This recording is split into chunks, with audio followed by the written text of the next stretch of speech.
Something I like that came on a little later in development that you did, Nels, here is we are without the radio, and I like how that feels across like the broad swath of the game. I think it's really cool to not just be alone.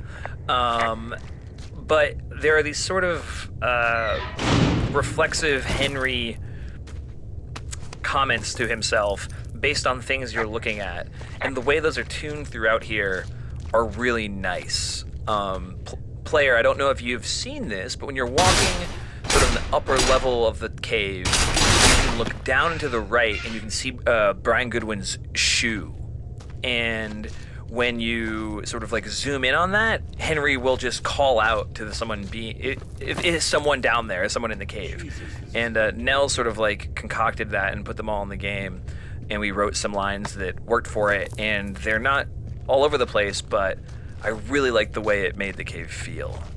Yeah, it's actually kind of one of my favorite moments in the game in terms of Henry's monologue too, because we conceivably, even though Delilah can't hear you, like we could have hooked up the same normal radio interaction to where like you could make these dialogue choices and Henry just either monologues to himself or like talks into the radio, even though we know Delilah can't hear him.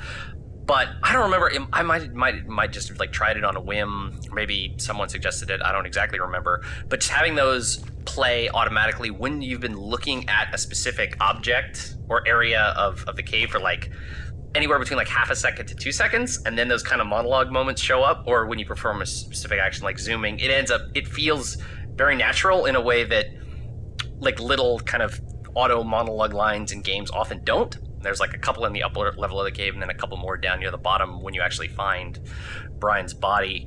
It was kind of a bummer that they came online so late and there aren't any other spots in the game where Henry doesn't have access to the radio, because I actually would have loved to have a few more of these in the game somewhere as well. You're always thinking about like what design tools do I have to like change the pace or make you feel something different. And I don't think we realized they were a club we had in our bag until we had sort of like laid the whole game before us, and we went like, oh, yeah, we really like these. Oh, I know. And Rich did such a good job performing them. It was just, yeah, they really work for me in the game. Yeah, they're quite good.